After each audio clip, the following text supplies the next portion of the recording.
சில பேருக்கு பிரச்சனை வந்துடுது, துன்பம் வந்தது, தொல்லை வந்தது, கஷ்டம் வந்துடுது, பல பாடுகள் வந்தது பாருங்க. இதையே யோசனை பண்ணிடுவான். இது ஏன் வந்துச்சு, இது எதுக்கு வந்துச்சு, இது எதனால் ஆச்சு, இது இப்படி ஆச்சு, இதனால ஏன் ஆச்சு, ஏன் கர்த்தர் அனுமதிச்சாரு, ஏன் கர்த்தர் தந்தாரு, நான் இப்படி ஆச்சேன்னு என்ன பண்ணுறது. நான் சொல்கிறேன், இதெல்லாம் என்ன பண்ணக்கூடாது. பிரச்சனைக்கு காரணம் கர்த்தர் இல்லை. சொல்லுங்கள், முதல் சொல்லுங்கள், பிரச்சனைக்கு காரணம் முதல் இந்த தெளிவு தெரியணும். கர்த்தர் நல்லவராகவே தான் இருக்கிறார். அவர் நல்லவராக இருக்கிறதுல மாறுறதே கிடையாது. பிரச்சனைக்கு காரணம் யார்? பிசாசு. பிரச்சனைக்கு காரணம் யார்? மனுஷன். பிரச்சனைக்கு காரணம் யார்? நம்ம தவறான இடத்துல இருக்கும்போது பிரச்சனை என்ன பண்ணுது? கடந்து வருகிறதா இருக்குது. இவன் எங்கே போகிறான்? எகிப்தில் தவறான இடத்துல இருக்கிறான். அதனால தான் இவனுக்கு என்ன பண்ணுது? பிரச்சனை வந்துச்சு. எத்தனை பேருக்கு விளங்குது நான் சொல்கிறது? பிரச்சனைக்கு காரணம் கர்த்தர்ல. எல்லாம் என்ன பண்ண, பிரச்சனை வந்தோன்னா அடுத்தவங்களை கை நீட்டுவாங்க, கர்த்தரையும் கை நீட்டிடுவாங்க. இவங்க ரொம்ப நீதிமான் மாதிரியும், இவங்க ரொம்ப உத்தமன் மாதிரியும், ஒரு பிரச்சனை வந்தால் உன்னால தான் இதை ஆச்சுடுவான். ஏவாளை பார்த்து ஆதாம் பண்ணிட்டோம், ஆதாமா பார்த்து என்ன பண்ணுவான்? நீ கொடுத்த என்ன பண்ணுது இந்த இவன் தான் என்ன நல்லா இருந்திருப்பேன், இவன் என்னை ஆசை காமிச்சாங்க, அதனால தான் நான் சாப்பிட்டேன். நான் சொல்கிறேங்க, ஆண்டவர் சொன்னார், எப்பா அவனால இல்லைப்பா, அவளாவது வஞ்சிக்கப்பட்டா, நீ தெரிஞ்சே தப்பு பண்ண, உன்னால தான் என்ன பண்ண போகுது இந்த பூமி. சில பேர் ஏவாள் தாங்க ரொம்ப மோசம்வாங்க. நான் சொல்லுங்கள், ஏவாள் மோசம் இல்லைங்க, இந்த ஆபரகாம் தான் மோசம். சரி, ஆபரகாம் ஆதாம் தான் மோசம். ஏன்னா அவன் வஞ்சிக்கப்பட்டு தான் செஞ்சான். இவளுக்கு என்ன நடந்துச்சுன்னு பார்த்துட்டே இவன் என்ன பண்ணான்? கனியை பறித்து சமைச்சான். அப்போ யார் தப்பு ரொம்ப அதிகம்? ஆதாமு தான் தப்பு அதிகம். இன்றைக்கி அநேகர் இன்னும் பெண்களை பார்த்து சொல்லுவாங்க, இந்த ஏவாள் தாங்க பிரச்சனை, இவன் இந்த உலகத்தில் படிக்கலைன்னா நல்லா நாங்கள் இருந்திருப்போம். இல்லைங்க, அவள் ஏற்ற துணையாக ஆண்டவர் வச்சுக்கிறார், நல்லதுக்குன்னு வச்சுக்கிறார். இருந்தால் ஒரு ஆமேன் சொல்லுங்கள். ஹல்லேலூயா, ஆமேன். வேதம் சொல்லுது, சங்கீதம் 177 என்ன பண்ணுறது, மனைவி என்ன பண்ணுறாரு? நன்மையை செய்கிறாள் சொல்லுது. அவர் உயிருள்ள நாளெல்லாம் என்ன பண்ணுறா? நன்மையை செய்கிறா. அந்த வசனத்தை எடுத்து படிங்க யாராவது. சங்கீதம் 127 டக்குன்னு வசனத்தை படிங்க. என்ன பாஸ்டர்,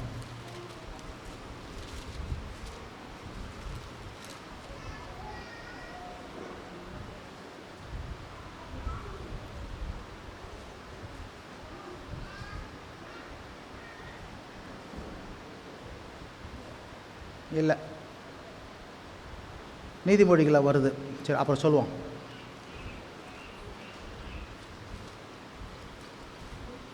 மனைவியை கண்டடைகிறவன் நன்மையை கண்டடைகிறான், கர்த்தரால் தயவை பெற்றுக்கொள்கிறான். நீதிமொழிகளை வரும். சரி, அப்புறம் கவனிப்போம் அடுத்த வசனம். அப்போ பாருங்கள், கர்த்தர் யார் அப்படின்னா, அவர்களை தேவன் என்ன பண்ணுறாரு? எல்லா உபத்திரத்தில் இருந்தாலும், அந்நிய தேசத்தில் இருந்தாலும், அடிமையாக இருந்தாலும், அவர்களை துன்பப்படுத்துகிறவர்களின் கையிலிருந்து கர்த்தர் என்ன பண்ணுவார்? விடுதலை ஆக்கி அவர்களை மீண்டும் என்ன பண்ணுவார்? ஆராதனை செய்யும்படியாக அந்த இடத்துக்கு கொண்டு வருவார். இருந்தால் ஒரு ஆமேன் சொல்லுங்க. மூணாவது 10ஆம் வசனம் எடுத்து படிங்க. தேவனே அவனோடு கூட இருந்து எல்லா உபத்திரவங்களில் நின்றும் அவனை விடுவித்து எகிப்தின் ராஜாவாகிய பார்வோன் சமூகத்திலே அவனுக்கு கிருபையையும் ஞானத்தையும் அருளினார். போதும். இங்க பாருங்க, தேவன் யாரு அப்படின்னு சொல்லும்போது இந்த இடத்துல திருப்பி சொல்றான், தேவன் அவனோடு கூட இருந்து. சொல்லுங்க, தேவன் அவனோடு கூட இருந்து. இந்த தேவன் யார்? முதல் மகிமையின் தேவன், அவர் அழைக்கிறார். ரெண்டாவது தேவன் யாரு? மறைபொருளை வெளிப்படுத்துகிறாரு. வெளிப்படுத்துவது மாத்திரமல்ல, அந்த இருந்து நீ வெளியே வரவும் என்ன பண்ணுறாரு? சொல்லுகிறவரா இருக்கிறார். மூணாவது யாரு? தேவன் யாருன்னா, இந்த தேவன் யாரு? அவனோடு கூட இருக்கிறவர். இந்த தேவன் யாருங்க? அவனோடு கூட இருக்கிற. பக்கம் சொல்லுங்க, தேவன் யாரு? அவனோடு கூட. யாரை அழைக்கிறாரோ, யாரை தெரிந்து கொள்ளுகிறாரோ, யாரை முன்குறிக்கிறாரோ, நான் சொல்றேன், அவனோடு கூட இருப்பாரு. தாவீதோடு கூட இருந்தார், ஈசாக்கோடு கூட இருந்தார், அல்லேலூயா. ஆபிரகாமோடு கூட இருந்தார், யோசப்போடு கூட இருந்தார். இருந்தா ஒரு ஆமேன் சொல்லுங்க. ஹல்லேலூயா. விளங்குதான்? மோசையோடு கூட இருந்தார். ஆமேன். அப்ப கர்த்தர் யாரு அப்படின்னா, அவர் உங்களோடு கூட இருப்பாரு. இந்த தேவன் யாருங்க? உங்களோடு கூட. தேவன் மனுஷனோடு கூட வாசம் பண்ணுகிறவர். அவர் மனுஷர்கள் மத்தியில் வாசம் பண்ணுகிறவர். சொல்லுங்க பக்கத்துல, மனுஷர்கள் மத்தியில வாசம் பண்ணுகிறவர். அந்த காலையில் ஒரு சில மக்களோடு கூட தான் கர்த்தர் இருக்க முடிஞ்சது பாருங்க. அதனால தான் தேவன் தமது ஒரே பேரான குமாரனை அனுப்பி என்ன பண்ணுறாரு? அவரை விசுவாசிக்கிறவங்க எல்லாருக்கூடவும் இருக்கணுன்றதுக்காகவே இயேசுவை அனுப்பினார். இருந்தா ஒரு ஆமேன் சொல்லுங்க. ஹல்லேலூயா. இப்போ பாருங்க, கர்த்தர் உங்களோடு கூட இருக்கிறார். ஆபிரகாமோடு கூட இருந்தார், ஈசாக்கோடு இருந்தார், யாக்கோபோடு கூட இருந்தார். அவர்களை விருத்தி அடைய செய்தார், அவர்கள் பலப்பட செய்தார், அவர்களுக்கு காரிய சித்தியை தந்தார். அவர்கள் எதை செய்தாரோ அது வாய்த்தது. அவர்களை பெரிய மனுஷராய் மாற்றினார். அவர்கள் ஜெயம் பெற்றார்கள், அவர்கள் வெற்றி பெற்றார்கள். அதே போல பாருங்க, இந்த காலை வேளையில் கர்த்தர் யாரு? தேவன் யாரு? அவர் உங்களோடு கூட இருக்கிறவர். இருந்தா ஒரு ஆமேன் சொல்லுங்க. அவர் என்ன பண்ற? இந்த தேவனோ அவனோடு கூட இருந்தார். சொல்லுங்க, அவனோடு கூட இருந்தா. பக்கத்துல சொல்லுங்க, உங்களோடு கூட தேவன் இருக்கிறாரு. ஹல்லேலூயா. யாரோடு கூட இருக்கிறாருங்க? உங்களோடு கூட தேவன் இருக்கிறார். எதற்கு இருக்கிறாரு அப்படின்னா, உங்களுக்கு ஏற்படுகிற எல்லா உபத்திரத்திலிருந்து உங்களை விடுதலை ஆக்கும்படி. சொல்லுங்க, எல்லா உபத்திரத்திலிருந்து விடுதலை ஆக்கும்படி தேவன் ஏன் இருக்கிறாரு? நல்லது செய்யறதுக்கு நிறைய காரியம் இருக்கிறார். நான் சொல்கிறேன், இந்த யோசேப்பை குறித்து போன வாரம் நான் பிரசங்கம் பண்ணேன். அவனை மீண்டும் மீண்டும் ஒரு காரியம் போட்டுக்குது. யோசேப்போடு கர்த்தர் இருந்தார். 39ஆம் அதிகாரத்தில் முதல்ல போட்டிருக்கோம். யோசேப்போடு கர்த்தர். அவனை என்ன பண்ணாங்க? விற்று போட்டாங்க, அப்புறம் குடியில் போட்டாங்க. அவனை வந்து ஒரு ஒரு வீட்டில், பார்வோன் வீட்டில் வந்து இருக்கிறான், அதிகாரி வீட்டில். அந்த வீட்டில் இருக்கிறான் பாருங்க. அந்த வீட்டில் அவனுக்கு கஷ்டம் இருக்கிறான், ஒரு அடிமை போல் இருக்கிறான். அந்த வீட்டில் சொல்லும்போது அவனோடு கூட கர்த்தர் இருந்தார். அடுத்து சிறைச்சாலையில் போடுறாங்க, சிறைச்சாலையிலையும் அவனோடு கூட இருக்கிறார் சொல்கிறார். இப்போ மீண்டும் மீண்டும் சொல்லுது, அவனுக்கு எவ்வளோலாம் கஷ்டப்படுறானோ, அவன் கஷ்டப்படுற நேரத்தெல்லாம் வேதம் சொல்லுது. கொஞ்சம் சவுண்டு வைப்பா. கஷ்டப்படுற நேரத்தெல்லாம் வேதம் சொல்லுது, கர்த்தர் அவனோடு கூட இருந்தார். ஹல்லேலூயா. நம்ம வீட்டில் கூட சில நேரத்தில் யாராவது ஒருத்தர் கஷ்டப்படுறாங்க வச்சிங்களேன், ஒரு டெத்து நடந்துச்சு, இல்லை ஒரு துன்பத்தில் மட்டும்னா, எப்போ நாங்கள்லாம் அவங்க கூட இருக்கிறோம் பாணுவாங்க. நல்லது தான் சொல்லுவாங்க. சில நேரத்தில் தாயும் தகப்பனோடு சொல்லுவாங்க, எப்போ ஏன்பா கவலைப்படுற, நாங்கள்லாம் இருக்கல, உனக்கு பிரச்சனை நேரத்தில் நாங்கள் உன்னை விட்டு போயிடுவோமா, நான் உன் கூடயே இருப்போம்ப்பா அப்படின்வாங்க. இருந்தால் ஒரு ஆமேன்னு சொல்லுங்கள். அதே போல் நான் சொல்கிற தேவன் பெரியவர். 1000 உபத்திரங்கள், துன்பங்கள், வேதனைகள், துக்கங்கள், பாடுகள், பிரச்சனைகள் வந்தாலும் கூட, எல்லாம் விலகி போனால் கூட தேவன் உங்களோடு கூட இருப்பார். விளங்குறவங்களா? ஒரு ஆமேன்னு சொல்லுங்க. ஹல்லேலூயா. நான் உங்களை விட்டு விலகுவதில்லை, உங்களை கைவிடுவதில்லை. தேவன் உங்களோடு கூட இருப்பாரு. ஏன் இருப்பாரு அப்படின்னா, எல்லா உபத்திரம் உங்களை மேற்கொள்றதுக்கு இல்லை, உபத்திரத்திலிருந்து நீங்க வெளியே வர்றதுக்கு, உபத்திரத்திலிருந்து உங்களை விடுதலை ஆக்கிறதுக்கு தேவன் உங்களோடு கூட இருப்பார்.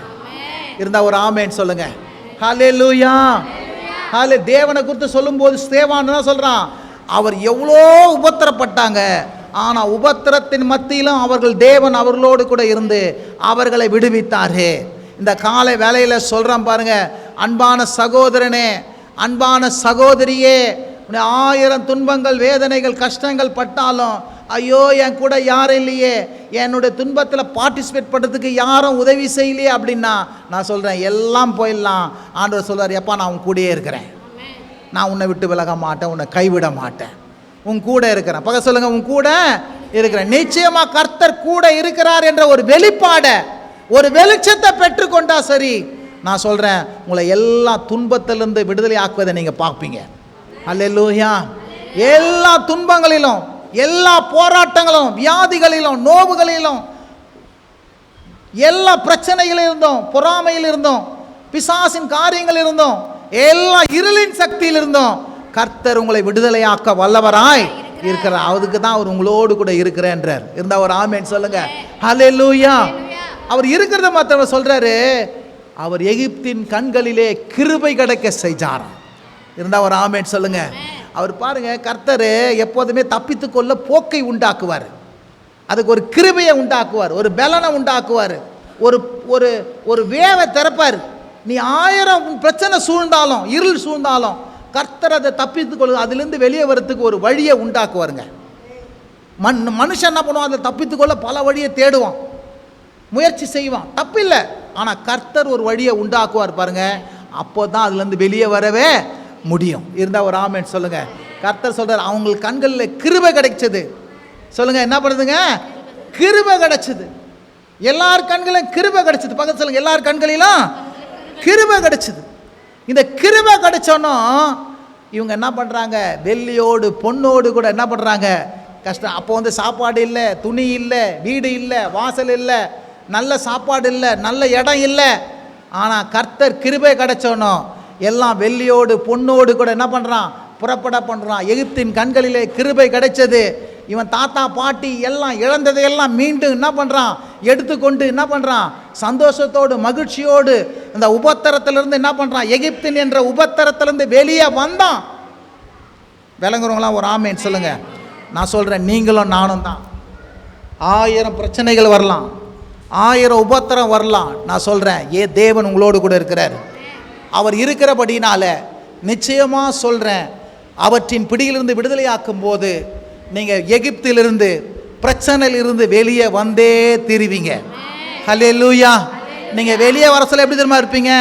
பெரிய ராஜா போல இருப்பீங்க, பெரிய ஐஸ்வர்யவானா போல இருப்பீங்க, மேலாக இருப்பீங்க. அந்த இடத்துல வேதம் சொல்லுது பாருங்க, யாத்ராமத்தில் சொல்லுது, அவர்களுக்கு எகிப்தின் கண்களிலே கர்த்தர் கிருபை கிடைக்க செய்தார். அவர்களை என்ன பண்ணார்? 15ஆம் அதிகாரம் நினைக்கிறேன், 14 15 அதிகாரத்தில் அவர்களை என்ன பண்ணார்? 13 நினைக்கிறேன், வெள்ளியோடு பொண்ணோடு கூட என்ன பண்ணார்? புறப்பட செஞ்சார். அவர்களில் பலவீனப்பட்டவன் ஒருவனும் இல்லை. 400 வருஷம் அடிமை உபத்திரம். ஆனால் கர்த்தர் வந்து என்ன பண்ணுறாரு? அந்த உபத்திரத்திலேருந்து அவங்களை கூட இருந்து அவங்கள விடுதலை ஆக்குறாரு பாருங்க. விடுதலை ஆக்கணும்னு கண்களில் கிருபை கிடச்சிது பாருங்க. ஒவ்வொருவனும் என்ன பண்ணுறான்? பெரிய ஐஸ்வர்யவானா, பெரிய ஆசீர்வதிக்கப்பட்டவனா, செல்வந்தனா, நிறைவுள்ளவனா, மகிழ்ச்சி உள்ளவனா என்ன பண்ணுறான்? அந்த தேசத்தை விட்டு என்ன பண்ணுறான்? புறப்பட்டு போகிறான். இருந்தால் ஒரு ஆமேன் சொல்லுங்க. ஹல்லேலூயா. நிச்சயம் சொல்கிறேன் பாருங்க, எகிப்துக்கு இஸ்ரவேலருக்கு என்ன செஞ்சாரோ, எகிப்திலிருந்து விடுதலை ஆக்கினாரோ, அதே போல் உங்களையும் என்ன பண்ணுவார்? விடுதலை ஆக்குவார். ஹல்லேலூயா.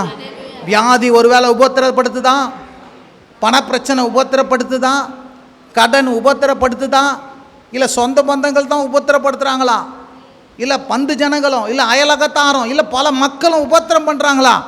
நான் சொல்கிறேன், கர்த்தர் கிருபை செய்வார். எல்லா பிரச்சனையிலிருந்து விடுதலை ஆக்குவார்.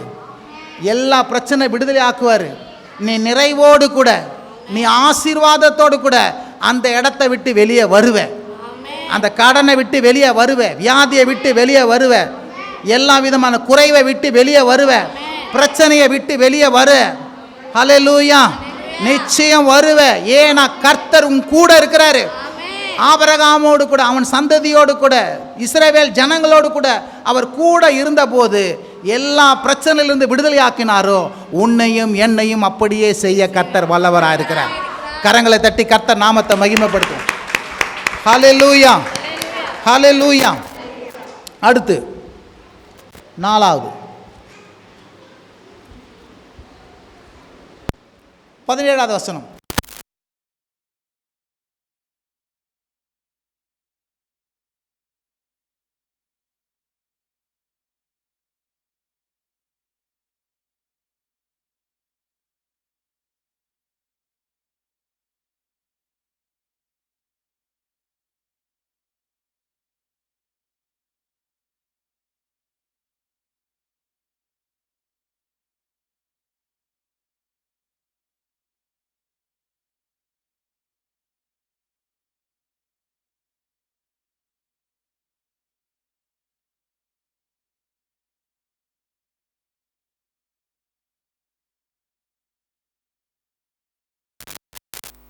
ஆணையிட்டு கொடுத்த அந்த வாக்குத்தத்தம் நிறைவேறக்கூடிய காலத்துக்குள்ள நீங்களும் நானும் வந்திருக்கிறோம். அல்லேலூயா. அது உனக்கு இன்னும் சமீபமாக இருக்கிறது. ரொம்ப பக்கத்தில் வந்துட்டு இருக்கிறீங்க. சில காரியங்களை சுதந்திரிச்சு கொண்டு இருக்கிறீங்க. சில காரியங்களை சுதந்திரிக்க வேண்டியது அவசியமாக இருக்கிறது. நிலங்களை சுதந்திரிக்க வேண்டியது அவசியமாக இருக்கிறது. பொருள்களை சுதந்திரிக்க வேண்டியது அவசியமாக இருக்கிறது. ஆசீர்வாதங்களையும் வேலைகளையும் சுதந்திரிக்க வேண்டியது அவசியமாய் இருக்கிறது. வாக்குத்தத்தம் பண்ணப்பட்ட ஆணையிட்டு கொடுத்தது என்ன பண்ணுது? சமீபமாய் வந்திருக்குது. இருந்தா ஒரு ஆமேன் சொல்லுங்க. ஹல்லேலூயா. தேவன் எதையெல்லாம் வாக்கு பண்ணினாரோ, எதையெல்லாம் ஆணையிட்டு கொடுத்தாரோ ஆபிரகாமுக்கு, நான் சொல்றேன், இன்னைக்கு இயேசு கிறிஸ்துவின் மூலமாக வாக்குத்தத்தம் பண்ணி ஆணையிட்டு கொடுத்திருக்கிறாரு. அதெல்லாம் நீ சுதந்திரித்துக் கொள்வதற்கு இன்னும் சமீபமாக இருக்குது. எத்தனை பேருக்கு விளங்குதுங்க? ஹல்லேலூயா. சோர்ந்து போகாதீங்க.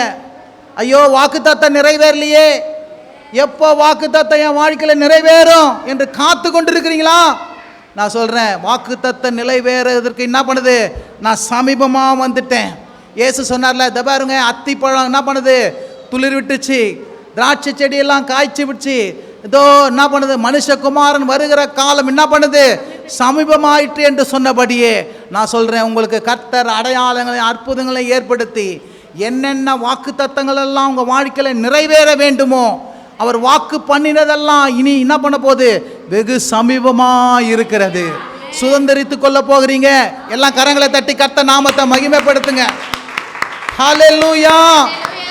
நீங்க எதிர்பார்க்கிற எல்லா காரியங்களையும் சுதந்திரிக்க போறீங்க. ஐயோ இத்தனை நாளா என் திருமணம் ஆகலையே, ஐயோ இத்தனை நாள் இந்த காரியம் நடக்கலையே, அந்த காரியம் நடக்கலையே, நான் சொல்றேன் சமீபமா வந்துட்டீங்க.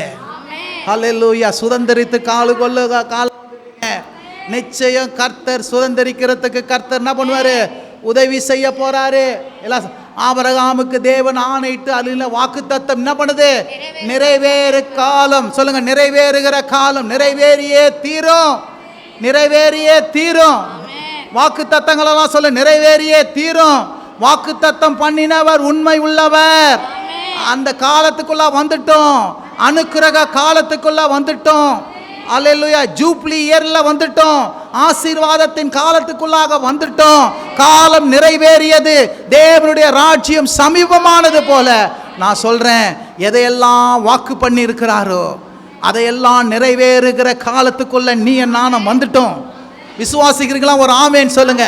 ஹல்லேலூயா. நிறைவேறும் காலம். தேவன் சொல்றார், எப்பா இது வரைக்கும் நீ சுதந்திரிக்கலாம், நான் ஆணையிட்டு கொடுத்துட்டேன், வாக்குத்தத்தம் சமீபம் ஆயிடுச்சு, நிறைவேற காலம் ஆயிடுச்சு, நீ இதெல்லாம் நீ சுதந்திரிக்க போகிற. ஹல்லேலூயா. விளங்குறவங்களா ஒரு ஆமென் சொல்லுங்க. தேவன் நல்லவர். சொல்லுங்க, தேவன் நல்லவர். அவர் வாக்கு பண்ணினவர், அவர் பொய் உரையாத தேவன், முரண்பாடற்ற தேவன், சொன்னதை செய்கிற தெய்வம். ஹல்லேலூயா. நிச்சயமாகவே உன்னை ஆசீர்வதிக்கவே ஆசீர்வதித்து உன்னை பெருகவே பெருக பண்ணுவேன் என்று சொன்ன தேவன். ஹல்லேலூயா. இன்னைக்கு பெரிய பிரச்சனை என்னன்னா, நிறைய பேர் ரொம்ப கஷ்டம். என்னன்னா, அவங்களுக்குள்ள விசுவாசத்தையும் பொறுமையும் காட்டுறது கிடையாது. சொல்லுங்க,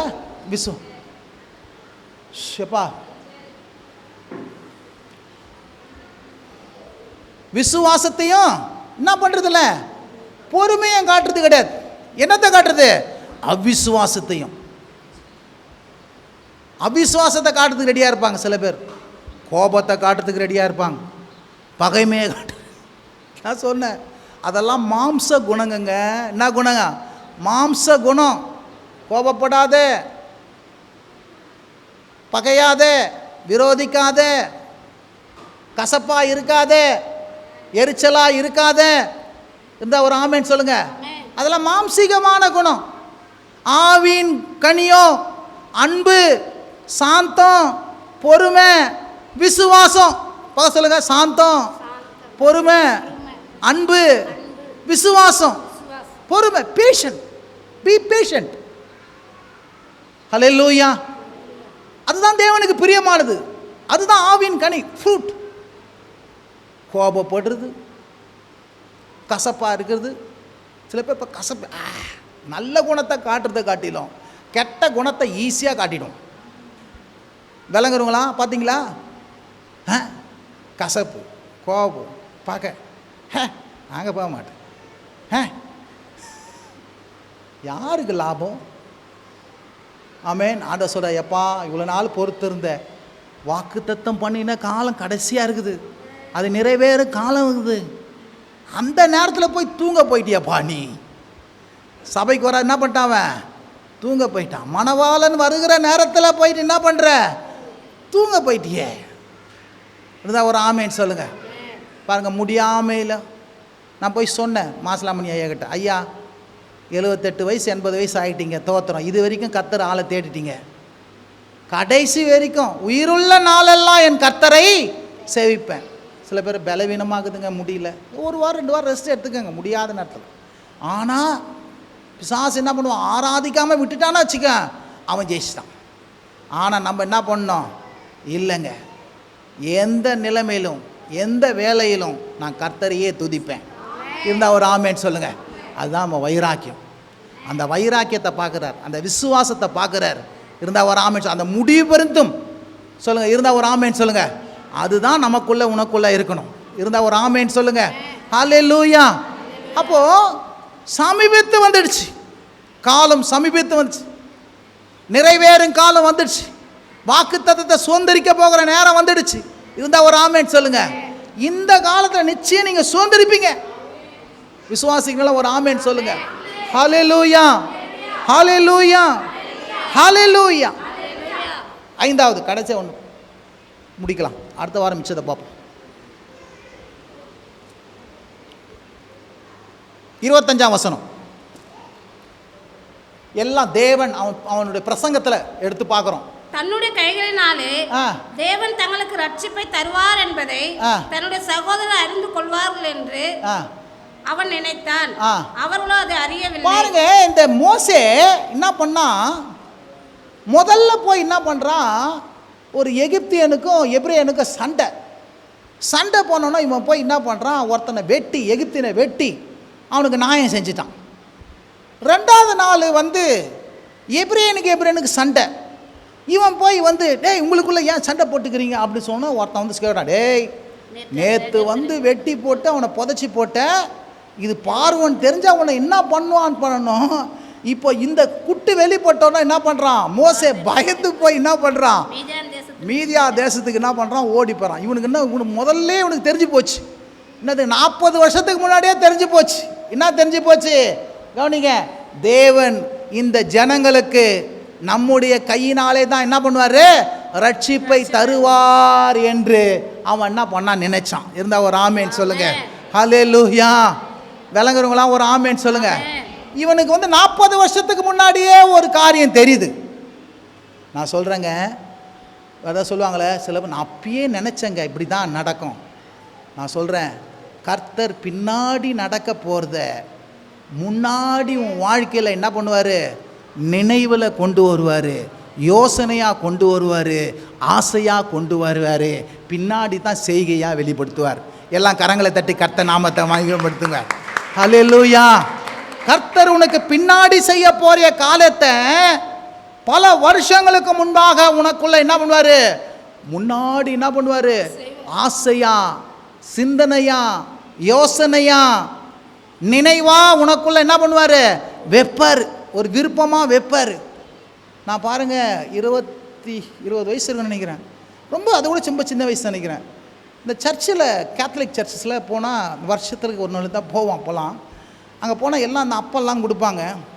அதெல்லாம் நாங்கள் போய் வாங்க முடியாது, ஏன்னா அதுக்கு நிறைய ரூல்ஸ் அண்ட் ரெகுலேஷன்லாம் இருக்குது கேத்தலிக்கில். அப்போது அந்தத்துக்கு அதெல்லாம் நாங்கள் தகுதி இல்லை, நாங்களால் போய் நிற்க முடியாது, வாங்க முடியாது. அப்போது எனக்கு அந்த சின்ன வயசில் எனக்குள்ள ஒரு ஆசை, அந்த இடத்துக்கு நம்ம எப்போ போவோம் சொல்லுங்கள்? அந்த இடத்துக்கு அது வாங்கிறத பற்றி பேசலை, அப்போ நான் கொடுக்கறத பற்றி என்ன பண்ணேன்? நான் என்னுடைய கிட்டத்தட்ட இருக்கும் 30-35 வருஷம் இருக்கும் வச்சிங்களேன். அப்போ நான் நினைக்கிறேன். இருந்தால் ஒரு ஆமேன்னு சொல்லுங்கள். ஹல்லேலூயா. ஆனால் பாருங்கள், இப்போ நம்ம அதை வாங்குறவங்களாங்க, அதை ஞானஸ்நானம் கொடுக்குறவங்களும் அப்பம் கொடுக்குறவங்க கர்த்தர் எங்களை என்ன பண்ணிக்கிறாரு? மாற்றிருக்கிறாரு. இருந்தால் ஒரு ஆமேன்னு சொல்லுங்கள். எத்தனையோ வருஷங்களுக்கு முன்பாக ஒரு விருப்பத்தையும் வாஞ்சையும் அதை வச்சாரு பாருங்க, அதை வந்து நிறைவேற்றி தந்தார். அதை தான் சொல்கிறேன், இன்றைக்கு உனக்குள்ள ஆசை, இன்றைக்குள்ள உனக்குள்ள விருப்பமாக கர்த்தர் ஒரு நினைவாக என்ன பண்ணுவார்? வைப்பார். ஆனால் அப்படி நினச்சார். ஆனால் பிற்காலத்தில் அதையே என்ன பண்ணுவார்? அழைப்பா உனக்கு என்ன பண்ணுவார்? தருவார். அதான் சொல்கிறார், நீதிமான் ஆசை நன்மையே, நீதிமான் விரும்புகிற காரியம் அவனுக்கு என்ன பண்ணுங்க? கொடுக்கும். அப்போ தேவன் என்ன பண்ணுவார்? வாழ்க்கையில் பின்னாடி என்ன நடக்க போகுதோ, நீ பின்னாடி எதுவாக மாறிறியோ அதையே முன்கூட்டியே உனக்கு ஆசை விருப்பமாக என்ன பண்ணுவார், உள்ளத்தில் போடுவாருங்க. எத்தனை பேர் விசுவாசிக்கிறீங்க? ஹல்லேலூயா. இன்னைக்கு ஒரு விருப்பம், அன்னைக்கு பாருங்க அவனுக்கு மோசேக்கு இப்படி ஒரு